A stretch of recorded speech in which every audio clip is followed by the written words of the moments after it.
Hello, everybody. Welcome back to the Scouted Football Podcast. A big episode for you today after a 2-week break. I think it's important to rest and recuperate and take some time off every now and then. Not that I've been doing any of that. House moves can occupy an awful lot of your time, let it be said. But it's not exactly been plain sailing for Lee Scott, who I'm delighted to say joins me on this episode once more. Lee, we must be approaching double figures now for Scouted Pod appearances. I was speaking to somebody at a match just last week, actually, and they were saying how much they enjoyed the episodes which you're on. Didn't say anything about my hosting abilities though, but we'll let that slide. Anyway, though, we've got you back, and after a little bit of a technical hiccup, we're back in business with definitely some interesting topics lined up today, and especially over the next few weeks as well. But how are things at your end?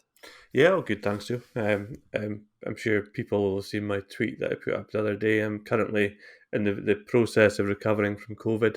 It swept through my whole household, so kids and my wife as well.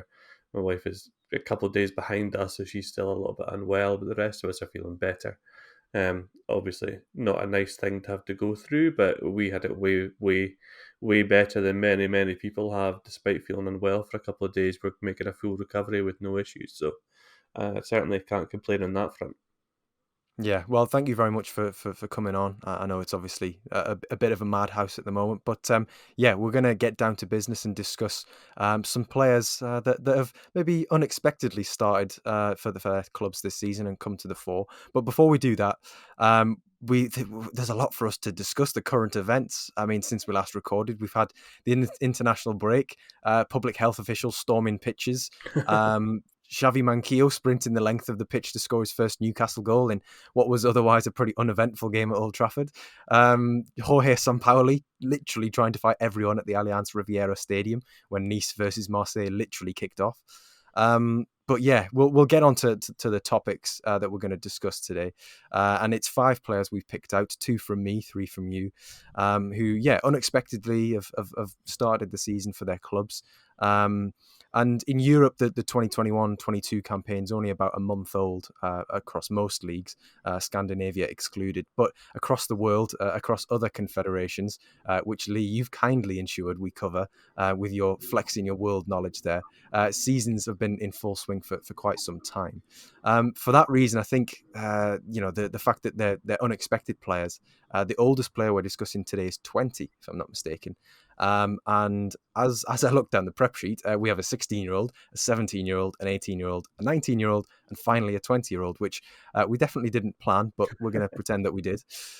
Lee, let's get underway with your first pick, and it's one which is incredibly close to home. Very close to home, and it's Calvin Ramsay, the right back for my club, the club that I support, Aberdeen, and who has just last week made his debut for the Scottish under-21s. Despite only being 18 years of age, he made his debut in the match away to Turkey, and certainly did not look out of place at that level. He handled the match very comfortably and showed his quality. Um, Ramsey actually made his breakthrough into the Aberdeen first team last season. He had some minutes under the previous coach, Derek McInnes, and straight away you could see that he had something a little bit extra. This one was when he was still 17. Physically, he handled it comfortably. He's perhaps not got top level speed, but he's more than quick enough for the position. But it's his understanding of the game and his technique and his tactical ability, if you like, that really stand out when you watch him play, when you see him in match. Despite still being a teenager, he actually can't drive. He still takes the bus to training and to the training ground before matches. I'm not sure why some of his teammates haven't picked him up, but there you go. It might be one of those things. But when you see him on the pitch, he is so vocal. He is no shy, retiring player. He's quite capable of giving a centre back a bollocking, despite the centre back being a good 10, 12 years older than him. There was a match earlier this season where he actually had an argument with Scott Brown on the pitch.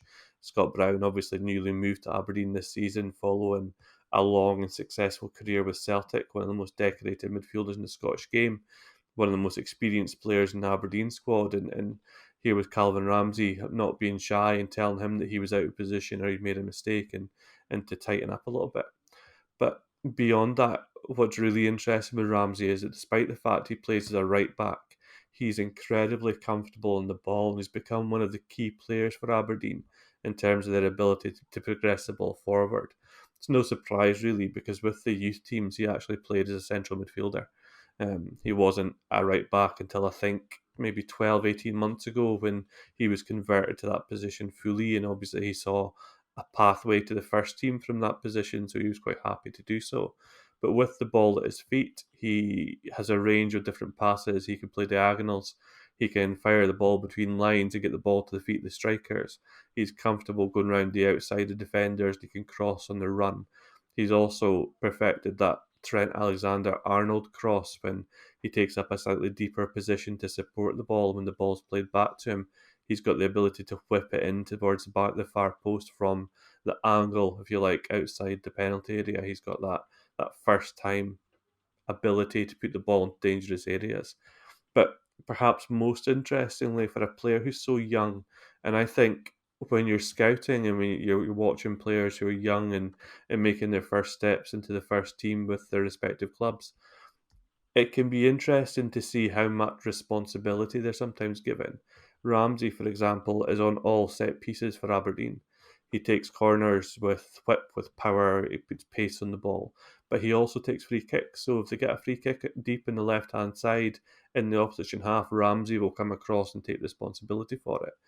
And what I really found noteworthy was that when he played for the Scottish under 21s last week, he was on set pieces immediately for the Scottish under 21s. Now, this is a player coming into the group for the first time. He hadn't been in the squad before. He was initially in, I think, the under 19s, but because of injuries, he was called up into the under 21 squad straight away and started the match. And despite only being in his first camp, he was straight away on corners, free kicks, everything. He just controlled everything from that position. It's rare to find a young player who takes so much responsibility and is willing to put himself forward like that on the pitch. I think that's a really good sign for a player who's so young.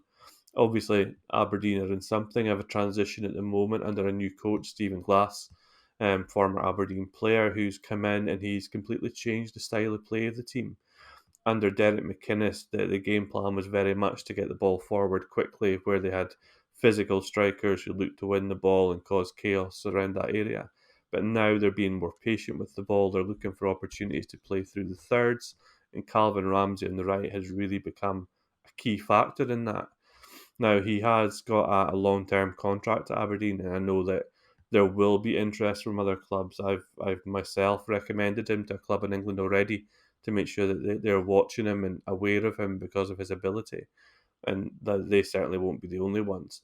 Any club though that are looking to get Calvin Ramsay out of Aberdeen, because obviously with the Brexit regulations and the impact they have on transfers, it's become more important that clubs, big clubs in England, are able to identify young British talent early. So I wouldn't be surprised that there's a great deal of interest in Ramsey, but Aberdeen have already shown this summer that they're not willing to be lowballed. They turned down transfer offers for Lewis Ferguson from Watford and for Ryan Hedges from Blackburn. So they're not willing to sell their best players cheap in the way that they might have previously. So I think that any club who do want to get Calvin Ramsay out of Aberdeen are going to have to come with their checkbook.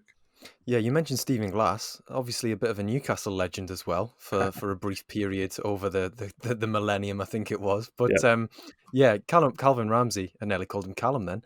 Calvin Ramsay, the thing that stuck out to me straight away was I was looking at sort of his before I'd even watched any of him. Because apologies, Lee, I actually hadn't watched much of Aberdeen in pre-season and at the beginning of the campaign. I went and had a look at sort of well, first of all, his statistics, and straight away his assists stick out because I think it was 6 or 7 games, and he'd had 4 or 5 assists. And obviously, for a defender, that's quite they're quite standout. So I was looking at those, and I went through and I saw that he had 3 assists from corners and 1 from a cross. So immediately, as you said, I've got Trent Alexander-Arnold alarms ringing in my head. Um, but it was the 3 from corners which immediately made me think, okay, right, well, I need to go and have a look at these. Especially considering he's still got less than 20 appearances for Aberdeen, I believe. Yeah. Um, And I was thinking, is this to do with, his natural crossing ability? Is it to do with his technique just being superior to everybody else's? Is it to do with him perhaps seeking out a lamppost in the middle time and time again, who can just leap and plant his forehead on it? Is it something to do with the formation, which allows Aberdeen to press forward and really, position their fullbacks aggressively? I was wondering what it was. I mean, I'll leave the answer to you, but it was, the fact that, for me, the fact that he was taking set pieces and was sort of on dead ball duty in that under 21 fixture for Scotland against Turkey. That kind of gave me a reasonable indication as to why that Ramsey's been so potent from a sort of a creative standpoint from dead balls so early. Yeah, he's been excellent, and I think we need to acknowledge that part of that is down to Alan Russell, Stephen Glass's assistant, who was the set piece coach for England for a long period of time and was Ah, doing yes. so very successfully. Unfortunately, prior to the European Championships, he was actually embroiled in an allegation of, I think it was drink driving. Pled guilty, and he was in court for that. So he had to stand down from his post with England. But from watching Aberdeen, you can immediately see his impact in terms of the set pieces at the club. So when you have the combination of a set piece coach who's creative and who understands how to lay out set piece routines so that you have blocking runs, you have delay runs, you have players coming from different angles and different depths. You then combine that with a player in Calvin Ramsay who does have excellent technique when striking the ball. And sometimes it comes down to that. A lot of people think that you hear it all the time, and it normally revolves around things like penalties when people say a professional footballer should always score a penalty. That's absolutely fine in isolation, but players have different levels of technique when striking the ball. That's why there are some progressive clubs now who have coaches in the academy programs who specifically deal with teaching players how to strike the ball properly, because not every player is equal when it comes to their technique when they strike a dead ball. Ramsey certainly has that ability. He's got very clean delivery, and he can find the runs of players. And I think it's also noteworthy that at the start of the season, yeah, his assists stand out, but he's been man of the match, I think, in 3 occasions for Aberdeen Mm. this season. And for an 18-year-old, that really stands out too. Now, I didn't expect Ramsey to be starting this season when Aberdeen signed Declan Gallagher, the Scotland international central defender. I thought that we were going to see Ross McCrory moved out from centre midfield out to right back because he's so versatile, and Ramsey would be the backup option. But because Gallagher was involved with Scotland at the Euros, he was delayed getting back to first team football before they started the European campaign, and that meant that McCrory actually started at centre half. Now McCrory looked very good at centre half and still does, but that opened up the spot for Ramsey, and Ramsey has been so good that I think he's at the point where Stephen Glass feels like he can't make that change because you're taking so much creativity away from this Aberdeen team if you do. Yeah, as soon as you said Alan Russell, there, it reminded me that Alexander Mitrovic was worked with him when Russell was doing his superior striker stuff Yeah, back in around 2016. I remember he worked with Saido Berahino as well, that's right. and it's interesting to see him pop up again because I knew he was with England, but obviously now with Aberdeen working on set pieces and stuff. Um, what is it with Scotland and fullbacks? Robertson, Tierney, Nathan Patterson, Aaron Hickey, Josh Doig, Calvin Ramsay. Yeah. There's all this debate about England and how many right backs they've got. Sorry, Scotland. There's something going on there, but yeah, I think I can understand why Glass has not taken Ramsey out of the team because even just from watching, sort of going on Y Scout or Insta and having a look at all players' actions, not actually watching the game flow, you can actually see how heavily involved he is already. Yeah. And I think the thing that I didn't, I haven't seen because I haven't been watching so intently was the stuff with Scott Brown. Obviously, him telling players much to his senior to so get back into shape. I love that. Absolutely love that. There's no sort of timid. What's the word? He's not been timid. He's not come into that position and thought, well, maybe I don't belong here. I'm going to be a bit reserved. No, he's given it the full whack, and obviously that's paid dividends massively. So I think it'll definitely be one to follow throughout this season. Moving on to the next player then, and we've gone from a defender, we've gone from a right back to a goalkeeper. And we don't ordinarily discuss goalkeepers on the Scouted Football podcast because I think for me it's kind of a bit of a blind spot. To analyze a goalkeeper properly and adequately, I think you kind of have to already have a very very good understanding of the position, which admittedly I don't, and I'm not going to proclaim to. But the player that I'd like to discuss, who is a goalkeeper, he's 20 years old, plays for Valencia, is Giorgi Mamardishvili, who is 6'4", 6'5", left-footed goalkeeper on loan at Valencia from Dynamo Tbilisi in Georgia, which immediately is one of the more rogue transfers I think that has been this summer. Because he only joined on loan this summer, of course. But he's not yet a Georgian international unless he did play in the last week, which I did not check, which I now realise. But he's been sort of within the Georgian setup. But more importantly, he started each of Valencia's first 3 La Liga games in August, got 2 clean sheets from those, which, funnily enough, was as many as he managed in 22 appearances playing for Lokomotiv Tbilisi last season.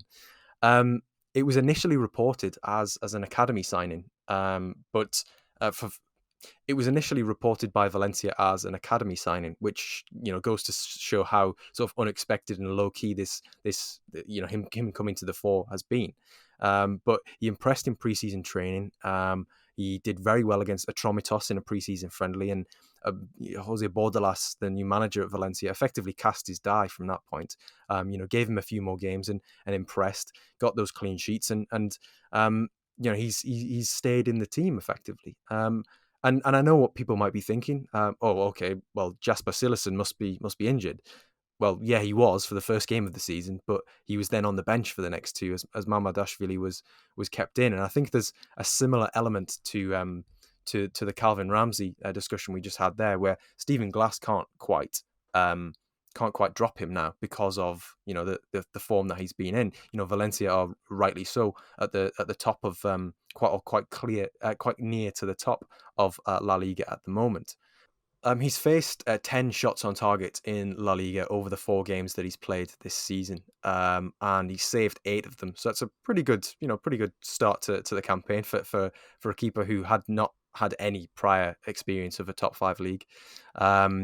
He didn't get a clean sheet in his last game when Valencia beat Osasuna 4-1, but the team are playing really well. And he's a part of that as much as the other players have played a more starring role. But obviously it's a tiny sample size, but there are only a handful of goalkeepers currently doing better in terms of outperforming his post shot XG, which he's obviously a metric which we use to determine how likely a goalkeeper is to save a shot. It's obviously similar to expected goals, but the highlight, I think, of his Valencia career so far, as short as it's been, was a fantastic double save, which was about 3 minutes into injury time on his debut.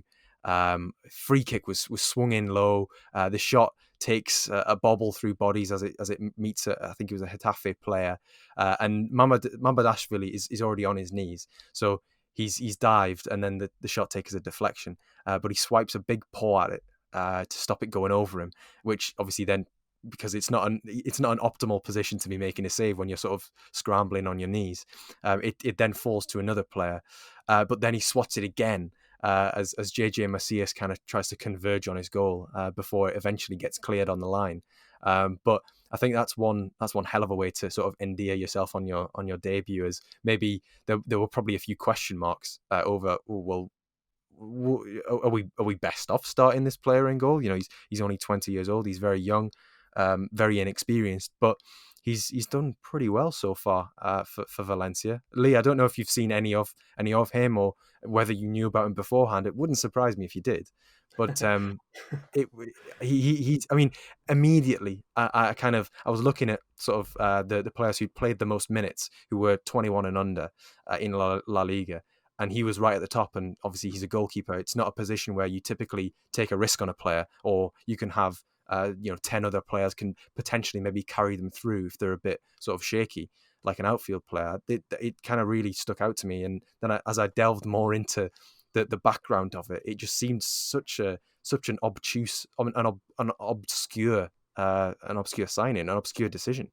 Yeah, I think it was. I mean, his name was out there, but for a club like Valencia, any club really, to pick a signing from Georgia in the way that they have with this goalkeeper. I'm not going to try and match your pronunciation, Joe, of his surname. I thought you did it so well. I'll just leave you to it.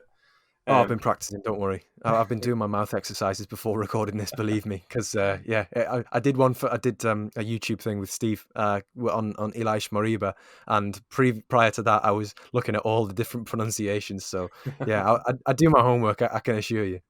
I'm sure. Um, his name was out there. People were aware of him. People were talking about him. The fact that there was this goalkeeper in Georgia, but it becomes so difficult from a scouting and recruitment perspective because and we're going to talk about a player in a little while who I'll talk about a similar issue with.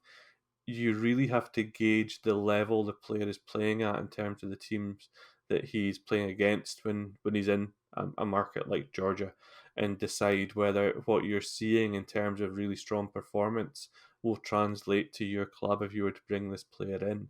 I think that's possibly partially why Valencia initially took him in, thinking he would be a development project, somebody who would play in their younger age groups and then perhaps spend some time on the bench under Silicon before then potentially becoming a first team player. But I'm similar to you in that goalkeepers are my weak spot. I'm very open about the fact that I struggle to analyse and scout goalkeepers well.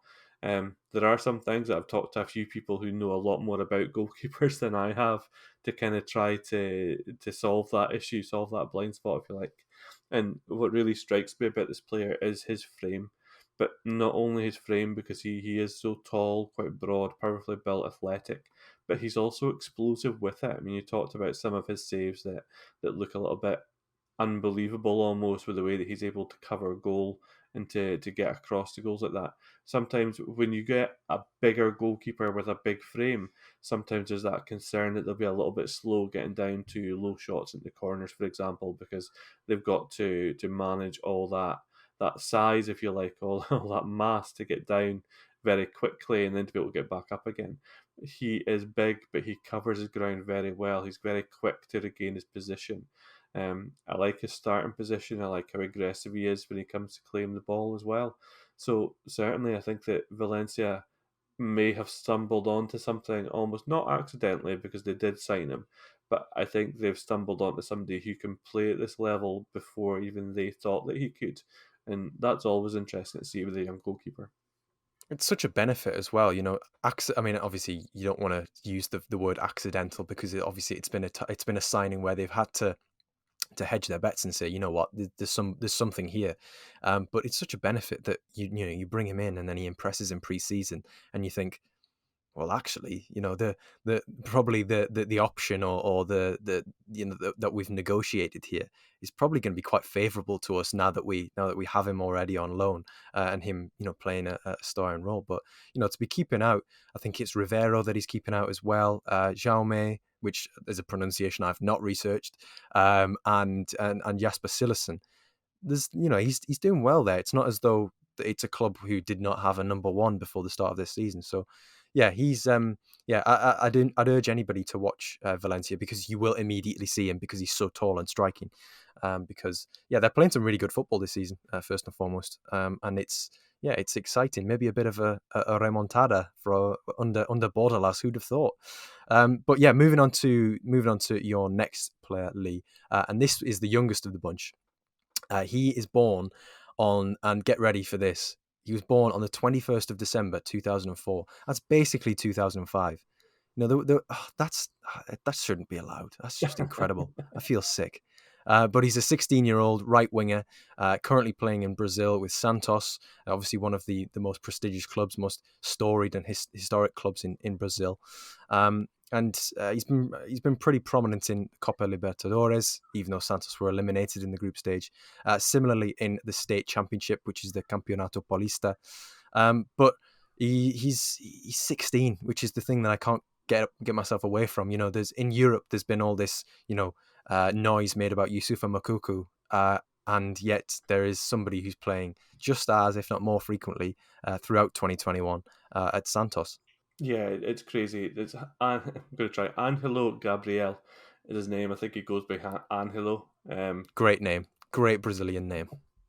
Definitely. And I think that anytime you start to talk about teenagers making the breakthrough, not only in Brazilian football, but at Santos, you start to get that air of expectation almost increased because it's Santos. Because obviously it's Pele, it's Neymar, it's Coutinho, and you can keep naming names. Um, I think the word to describe this player is precocious. I mean, you said he's basically born in 2005, and here he is. He's the youngest ever goal scorer in the Libertadores. I think that still stands. Um, he didn't just play the odd minute here and there. He had 389 minutes across 8 matches in the Libertadores for Santos. And yes, they went out, but for a young player to be trusted to play that much in a continental competition really is noteworthy. Now, what I would say is that he played quite a few minutes in Serie A in Brazil earlier this season as well. His minutes have kind of dropped off a little bit. I don't know if that was to do with a knock, whether he's just being rested a little bit more. Um, Potentially the coach is going for more experienced options. I haven't researched it enough to know, but I certainly would expect to see his minutes start to increase markedly again because he has got so much ability. It's almost frightening from a 16-year-old. He is a right sided attacker, left footed, so straight away you know just from that piece of information that he's an attacking player who will cut inside on his left foot. He's not a traditional winger, but he does have really quick feet, really good dribbling ability, carries the ball well, but he carries the ball powerfully. It's not just about, he's not a 16-year-old who is still looking frail and still he has to fill out a little bit. He's already got that upper body strength that we're seeing more and more in young players with modern development techniques in terms of sports science, that they're getting players prepared for first team football against grown men much more quickly than they used to be. If you look back and you look for early footage of Neymar or Rubinho when they were at Santos, it looked like a kid had been plucked from school and put on the pitch in between men.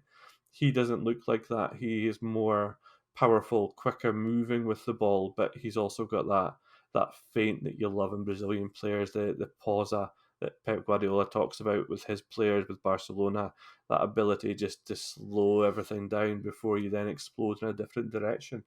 He's already got that. Very direct, very focused when he picks up possession, but he can link with others as well. I think that there's going to be a lot more to come from this player, but the reason that I picked him as one of our players to talk about, obviously, nobody really expected a 16-year-old to be making such an impact at first team level for a club like Santos. So that for a start. But in this new age of Brexit regulations, obviously the South American market is something that British clubs are going to have to become a lot more aware of.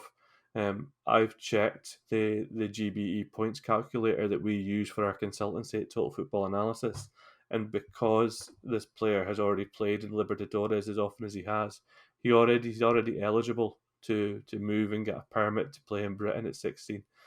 That's crazy. That seems so strange compared to how it used to be. Yeah, so Obviously, I'm used to the fact that players who play in the Libertadores are now, or in the Sudamericana, are now eligible to play in the UK at a much earlier age, at a much earlier stage.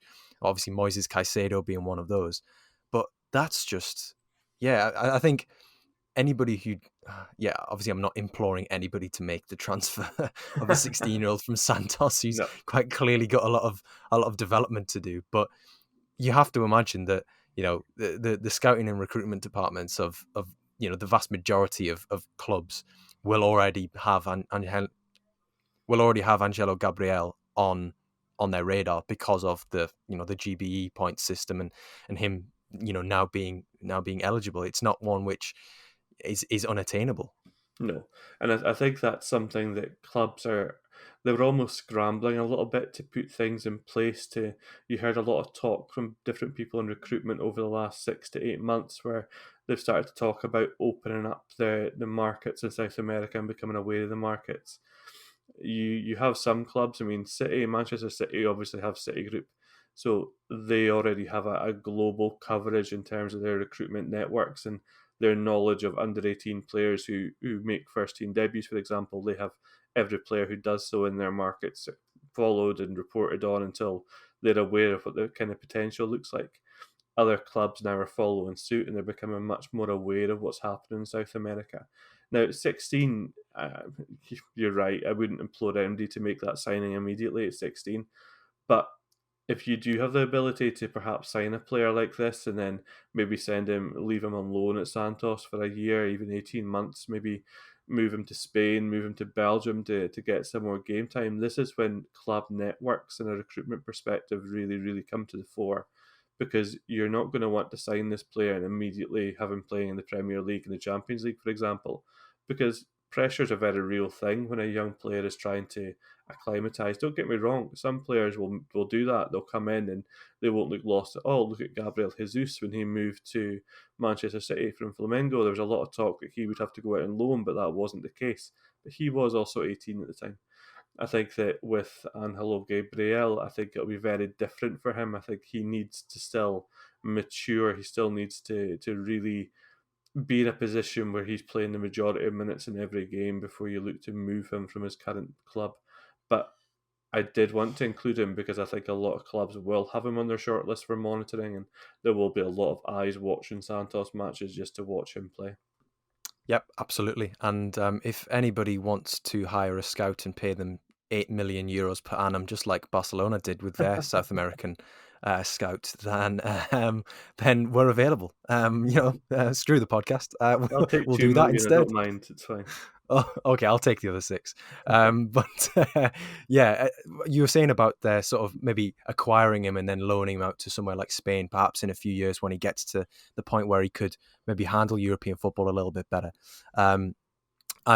Immediately I was thinking about Cucho Hernandez, who's obviously come in at Watford this season after about 4 years out on loan. He was at Mallorca, Huesca.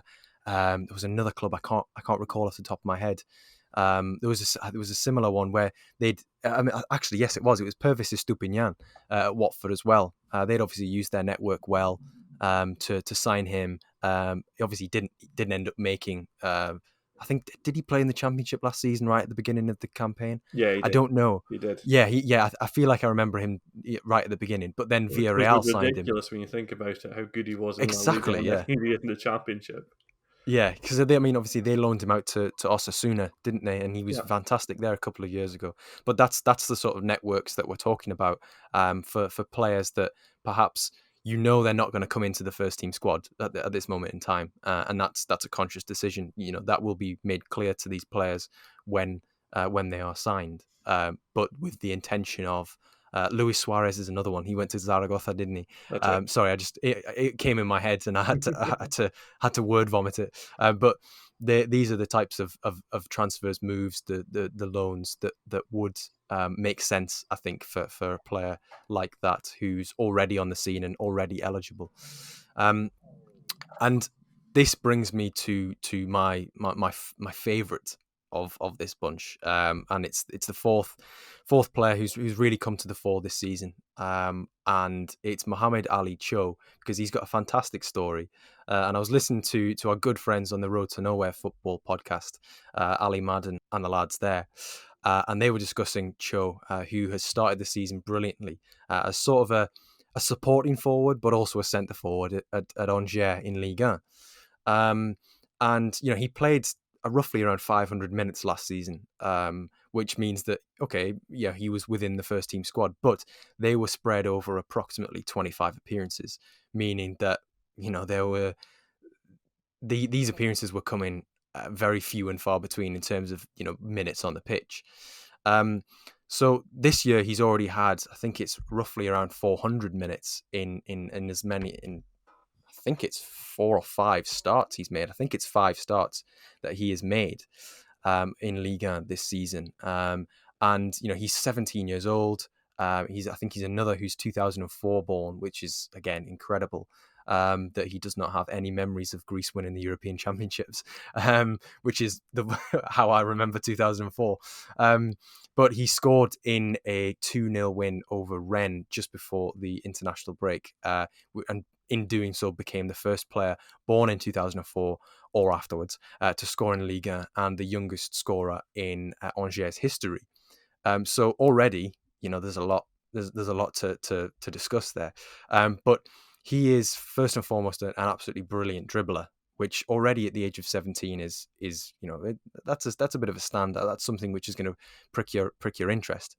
But even more interesting is the fact that he's alongside Sofiane Boufal up front, which for anybody who is familiar with their dribbling statistics.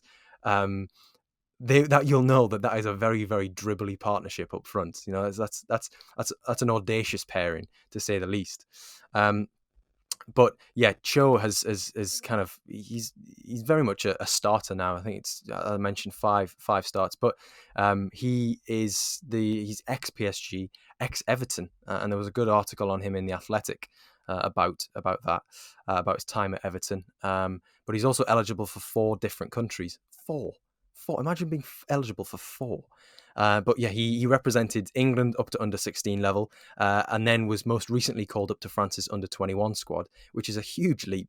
But he also has Moroccan and Ivorian heritage, so he could conceivably represent one of those countries as well. But yeah, as I mentioned, he's a very good ball carrier for his age. With Angers, Gerard Baticlés has got them playing some really vivacious, entertaining football at times. So Cho kind of has a license to roam into the channels from that central starting position, which makes him quite fun. And that goal that I mentioned against Rennes sort of comes from that, where he gets on, he spins, he goes on the turn, he's waiting for that through ball, and he absolutely floors Naïf Aguerd, who's a very accomplished central defender. And then finishes well with his left at the second attempt after the keeper's initial save rebounded up to him. But this. I think what's important to stress about Mohamed-Ali Cho is that he is developing at a club where the spotlight is not blinding. Angers. I mean, if you're watching Angers this season, one of the things that you'll recognise is that very much like Stoke City's ground, it doesn't have corners, so you can see sort of outside the stadium while you're watching the games. And in one of the corners, there's effectively a lumber yard, which is delightfully throwback, but also, it's emblematic of the atmosphere in which he's developing, which will not be sort of suffocating because of the expectation. He's not playing in a team which is full of Galacticos, but he is playing in a team where he's got teammates who are very, very experienced, and they're going to facilitate what is going to make him be able to shine. Obviously, Angers are probably not going to be able to hold on to him for too long. The financial issues that have plagued French football over the past 12 to 18 months have been well documented with the broadcast disputes and whatnot. So the reality is that they probably will be forced to sell at some point. But for the time being, he's going to get a season of regular football under his belt. I think injuries permitting, he will be a 30-plus game striker that Angers get this year, which at 17 is fantastic. So that's a fantastic environment. Liga itself, the self-styled League of Talents, is again it's a bit more rough and tumble than I think people give it credit for. So he's going to have to. I mean, he already is physically capable of competing at that level, but it will only develop him further in that regard. But yeah, Cho is one which has been on the mainstream radar a little bit more, given his links to British football, and also the fact that he plays in a top 5 Euro league, or maybe not actually top 6 Euro league, because the coefficient changed, and Portugal's Primeira Liga is now 5th. But for the sake of argument, we'll still say it's a top European league. But yeah, Lee, I was wondering whether I know you've seen some of Cho this season as we've discussed him, but I mean, what is it about him that you like at all? Is there anything which has been surprising for you? I think the first thing that we need to take care of is that you called Cho and Bufal a dribbly pairing. I think I'm going to use that term in reports from now on because I think it's great. I think that I mean, it absolutely is. Buffal was up there with sort of your Alan Saint-Maximins a couple of seasons ago, wasn't he? When He it was, yeah. who was he at? When Yeah. he moved to, I think, when he moved to Southampton, first of all, in the back of a season when his ball carrying was insane, but Yes, last yeah, season it as was, yeah. well, I think it was very, very good. I think you're absolutely right. I think that Cho is a really, really interesting player. What I really like about him is that despite being so young, he's obviously willing to bet on himself. He wasn't content to stay within the academy system in England, where he possibly makes some money doing that. Um, Instead, take a risk on himself and move out of his comfort zone a little bit. And perhaps that comes from having a multicultural background where he has got a little bit different. It's not just almost normal upbringing as you see in terms of academy football these days, where it's almost middle class because of the expectations in terms of financing and things like that at some clubs. So for him to move to France, obviously, and have such an impact this season in Liga, I think you're right. He's dynamic. He's explosive. He's quick. He's got great feet when he receives the ball. He's fearless. We talked about that with Calvin Ramsay about having this belief in yourself to not be timid and not be standoffish and be almost aggressive and in the face of people when you're playing against them. He's the same because Nelson Aguard, who you talked about with Rennes, is a very, very good centre defender, but he struggled to contain Cho in that match. He couldn't guess which way Cho was going to travel with the ball because he's got that ability to attack you down the right, down the left. He can hold the ball up, he can spin you, he can play little 1-2s and then make a run off of the defender. He's got all of these assets in his game already at such a young age. I think that Angers is a very interesting place for him to develop because the pressure is much lower than he'd get elsewhere. But already you're seeing him make steps that clubs up and down the food chain, and I still can't get my head around talking about Portugal as one of the top five European leagues. I'm afraid that the coefficients just scrambled my head a little bit. But there's no doubt that there are clubs throughout Europe who are taking a very close look at Cho at the moment, and I wouldn't be surprised to see interest as soon as January in getting his signature sealed. Okay, so we move from Cho to a player whose surname rhymes with Cho, but does not play in a top five EuroLeague or top six or top seven. He actually plays in Tunisia, which is absolutely, without doubt, definitely the first player we've discussed on the podcast who plays in Tunisia. So kudos to Lee for this one, because I mean, I had no idea who this player was. Jean Cedrik Gbo, GBO is how you spell his surname. Plays for Esperance Tunis. He's 19 years old and is a defensive midfielder. And besides the 15 minutes that I Y scouted him once Lee gave me his name, I have absolutely no idea. uh, he's a very interesting player. Plays primarily for Esperance. And first of all, we should take care of the fact that for people that don't know, Esperance are one of the biggest teams in Tunisia. Um, Famous name. They're also relatively strong in terms of continental competition in Africa as well. So a club with where expectations from a large fan base tend to be very high, and that's why Gbo making the impact that he has made at Esperance is so impressive for me. He's actually Ivorian. There's very little information out there that's easily accessible about how he came to be in Tunisia from the Ivory Coast, but he joined Esperance in their youth teams initially before making his breakthrough first team level in 2020. But this season, we've really seen him kick on and he started to impress. Um, it came up for me initially in one of the data searches that I do as part of our consultancy with Total Football Analysis, just to stay on top of what's happening around football around the globe, making sure that I'm up on young players who are getting significant minutes.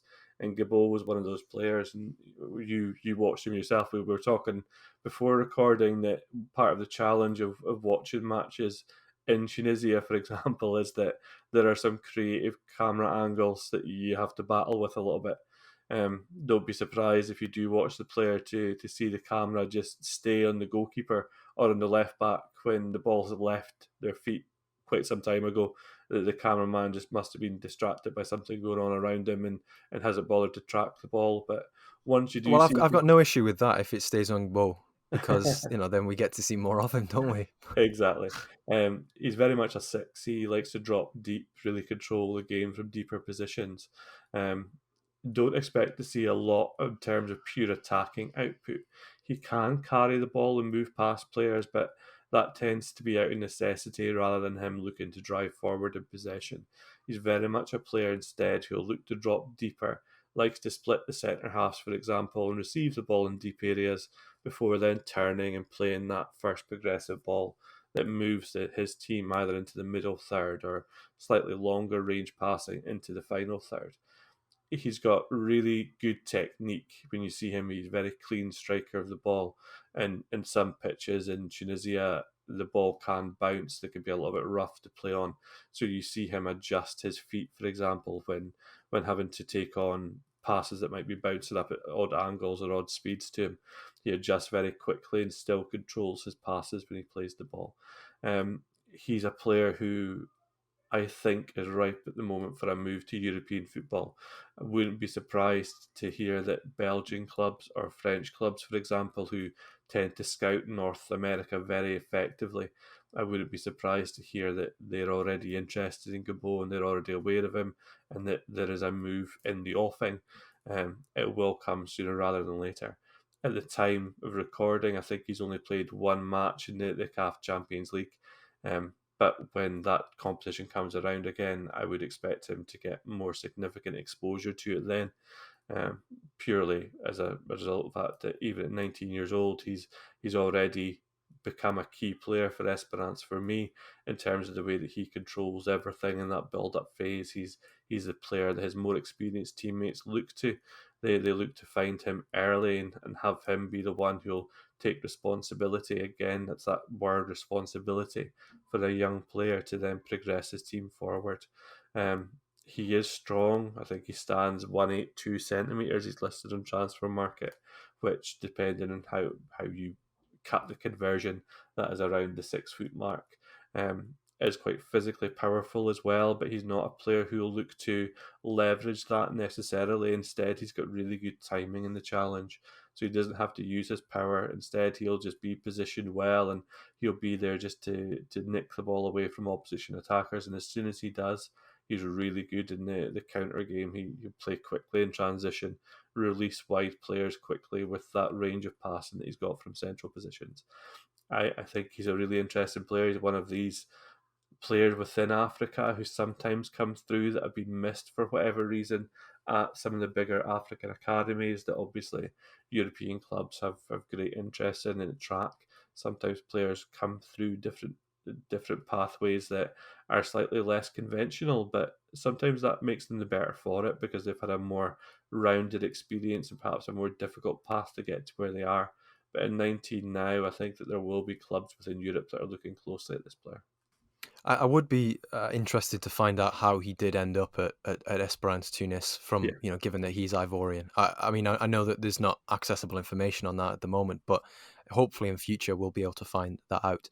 And, from the very limited viewing that I did do of him, he did seem as though the type of player who's already very good at breaking it up. Kind of you can give the ball to him and it'll sort of be a reset button. On whether a move has been built by the opposition or a move has broken down or has been blocked for your own team.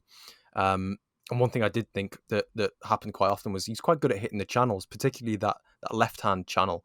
With maybe a little bit of a lofted ball, not quite a sort of a switch of play, but just a little clip into that channel down there. So that's something to say that he's quite good at as well. But the final question for this podcast and the final question for this player that I've got to ask you, Lee, is where do you think his ceiling lies? Because Africa tends to be a bit of a closed off market for a lot of European teams. I don't know. I mean, maybe I don't know what it is. I don't work in recruitment circles, but I think it's a bit more of a risk if you don't already have partner clubs and satellite academies in certain African countries to pluck your players from, like a Nordjylland with Right to Dream, like Right to Dream with Nordjylland, sorry, or like FC Red Bull Salzburg, the Red Bull model, and how they trust a lot of certain clubs in separate countries. I'm thinking sort of the likes of Kafue Celtics in Zambia, or the Generation Foot and Diamba academies in Senegal. apart from that, it does tend to be a bit of a closed off market. Where do you think his ceiling lies as a result of that then? Because, I suppose for a player of his quality to be able to show himself, he needs a club to take a calculated risk on him in a sense, because obviously the intensity is different, the tactical expectations will be different if and when he comes to Europe. If, say for example, you were recommending him to a club at the moment, or a group of clubs, what level would you recommend him to? I think that's $1 million question. We talked a little bit earlier on about the difficulty of scouting in a market like Georgia, because you're never sure of what you're seeing. You're seeing because the player is extremely good, or if the level is lower middling and maybe the player would only be average if you take him out of that market and put him somewhere else. It can be the same in Africa, but that can be mitigated slightly. I mean, there are some clubs within Africa where players will move to from Europe, but you see Scandinavia, for example. Sweden is always a market that are looking to take in players from the African continent, and they tend to be either technical defenders or wide attacking players who are explosive. Um, they'll look for a certain type of player, they'll take them in and hope that translates, but they do so because the initial outlay on the players that they're taking in, because they're not taking them from the traditionally big African clubs, the transfer outlay and the value is less than they'd have to play otherwise for a similar player from Europe. So it kind of mitigates the risk a little bit. I think in Gbo's case, Esperance are one of the bigger African clubs, and they're not a club who struggle financially as much as some others will. So he will not necessarily come out for five-figure sum, for example. You're going to have to pay at least six figures to get him from Africa at the moment from Tunisia. And that changes his picture a little bit.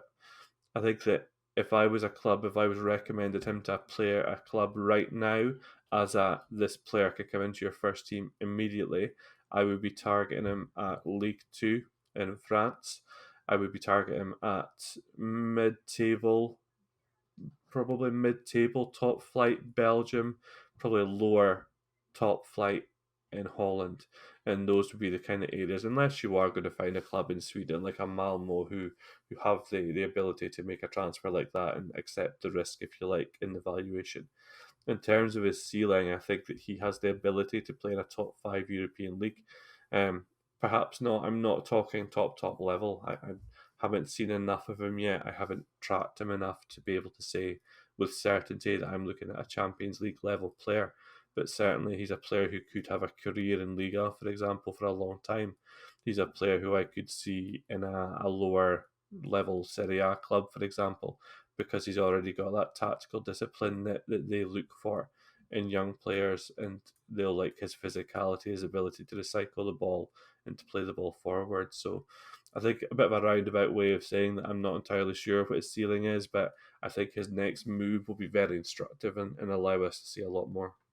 No, I think you gave us a pretty, a few good options there, which were kind of on the level that I maybe expected.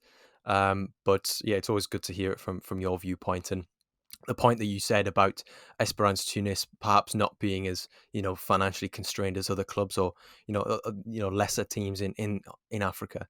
That I think that speaks to the fact that they've given him a contract until 2025, which is common practice among mid-level European clubs who want to hold on to their best assets, and they want to command the best fees they can get because they have the players tied down for an extended period. And just looking through Esperance's squad list, there are a few others. I think there's one other Ivorian, maybe one or two, who are around sort of the 18 to 21 range, who also have contracts until 2025. So yeah, it would take some money to prize him away, but yeah, I think based on Lee's assessment, then yeah, you could be seeing him in Europe perhaps in the seasons to come. But that's all from us on the Scouted Football podcast this week. Back with a bit of a bumper episode after a couple of weeks hiatus.